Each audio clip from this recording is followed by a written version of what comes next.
Bam, la galette des rois. On va se régaler les amis aujourd'hui avec cet épisode. Se régaler, c'est prendre plaisir à faire quelque chose, dans notre cas de manger. Soyez les bienvenus sur mon podcast Hola Frenchy où on parle de tout et jamais de rien. L'expression française parler de tout et de rien, c'est quand on papote légèrement, sans profondeur, pour passer le temps, ce qui n'est pas notre cas ici. Ici, on parle de sujets intéressants, on va au fond même de ceux-ci en remontant à leurs origines. Pensez à télécharger la transcription de cet épisode à la fin, voire au début, si vous voulez écouter et lire en même temps. Vous y trouverez des photos, des liens, le vocabulaire principal et des exercices de compréhension.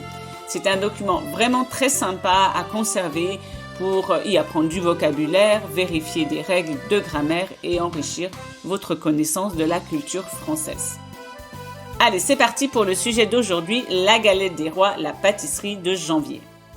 On a à peine terminé la dernière bouchée de la bûche de Noël qu'on passe à une autre gourmandise traditionnelle, la galette des rois. Alors une bouchée, c'est une quantité d'aliments qu'on met dans la bouche en une seule fois. Donc ici, la dernière bouchée, c'est la dernière cuillère du dessert. Pour ceux qui ne connaissent pas la bûche de Noël, c'est le dessert traditionnel de Noël par excellence. C'est un incontournable, donc on ne peut pas passer Noël sans lui.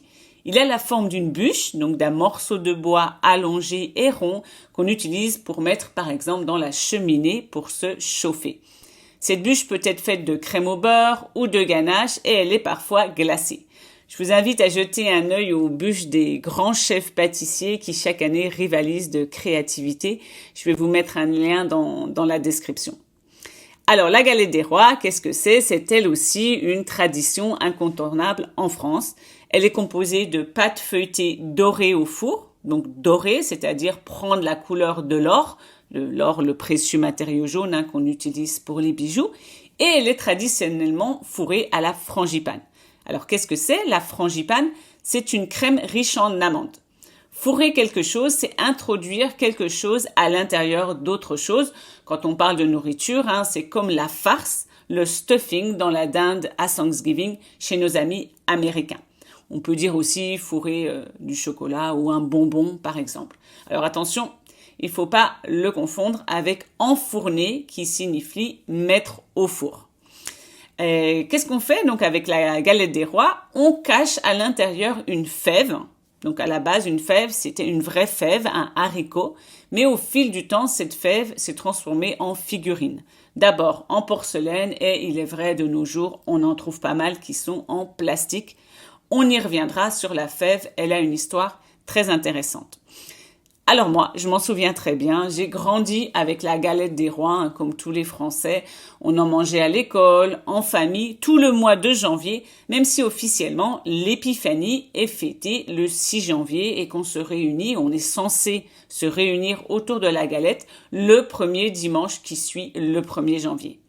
Donc, qu'est-ce qu'on fait? Quelle est la tradition? On coupe des tranches de ce gâteau, des morceaux de galette qu'on distribue suivant le nombre de personnes, aux invités.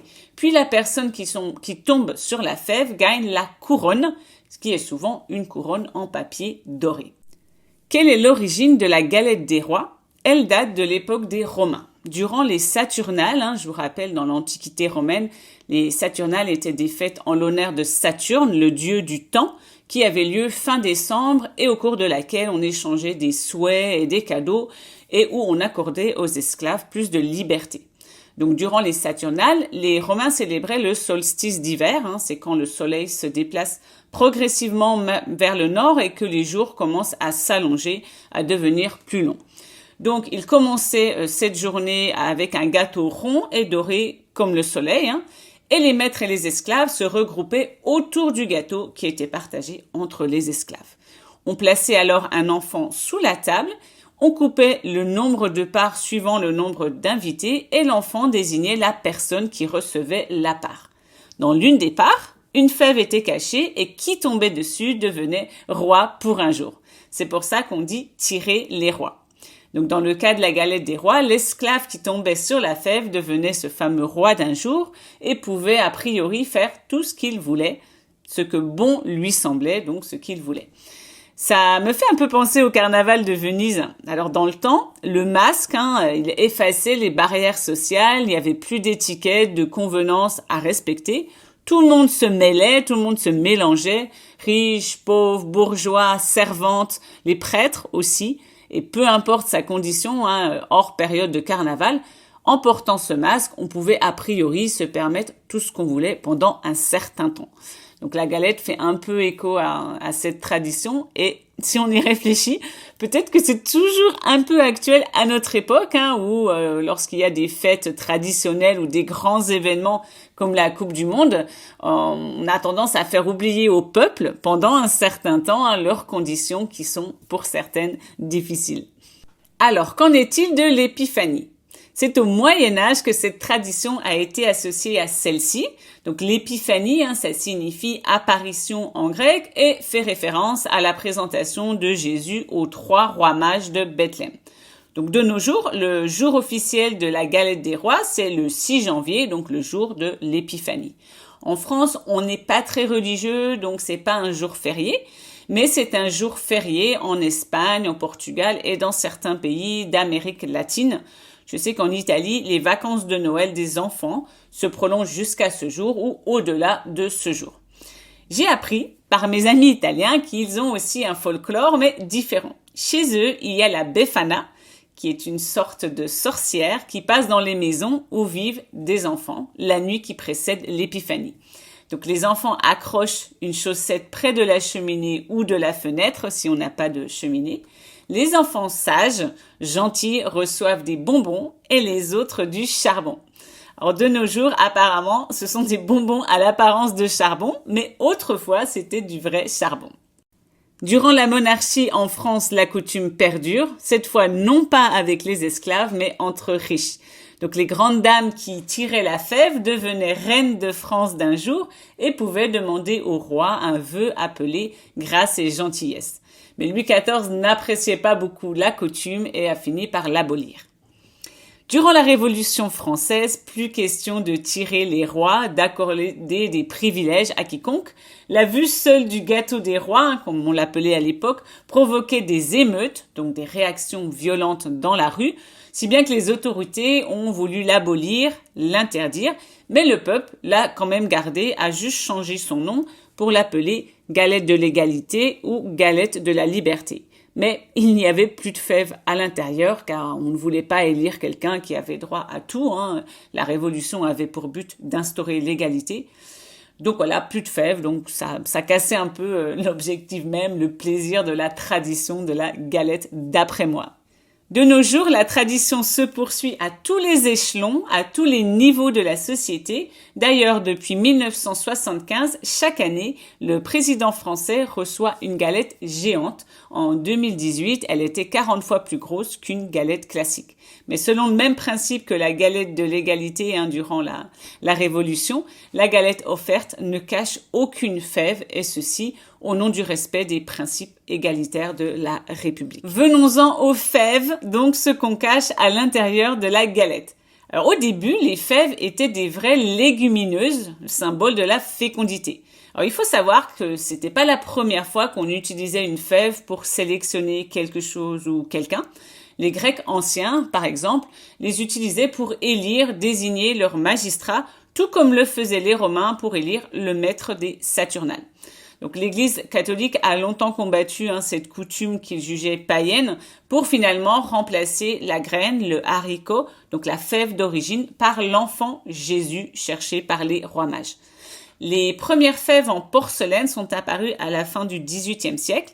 Or au début, elles étaient plutôt liées à la religion, à la natalité.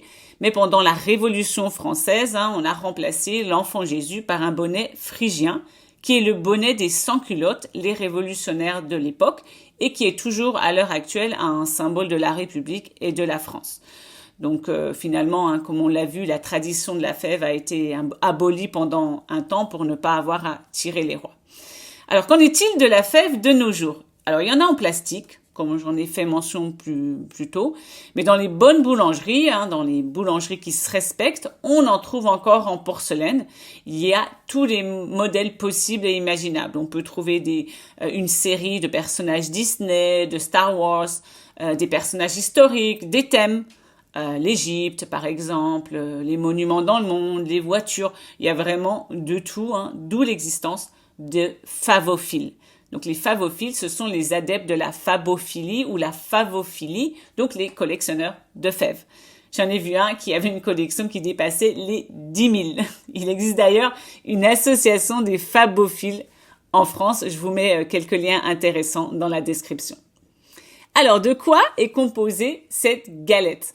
Alors, généralement de frangipane, qui est une riche crème aux amandes, mais elle peut être aussi aux pommes, au chocolat et à la fleur d'oranger, qui est un arôme assez puissant. Dans d'autres régions, elle porte d'autres noms. Par exemple, en Franche-Comté, dans l'est de la France, on dit galette comtoise. Et dans le sud, on consomme un autre type de gâteau, c'est le gâteau des rois, et c'est une brioche en forme de couronne qui est agrémentée de fruits secs et de gros sucre, donc c'est très différent. Qu'en est-il du prix ? C'est pas donné, ça coûte un bras, ça coûte une blinde, ça coûte la peau des fesses. En clair, c'est un peu cher. Il faut compter 16 € pour une galette de 6 personnes et parfois on est déçu car elles sont un peu vides. C'est-à-dire qu'il y a beaucoup de pâtes feuilletées et pas beaucoup de crème aux amandes. Les amandes n'étant pas très bon marché en France. Pour les amateurs de cuisine, je vais vous mettre un lien de la recette dans la transcription. Je vais tenter le coup. Si vous n'êtes pas inscrit à ma newsletter, je vous invite à le faire. Je vous enverrai le résultat.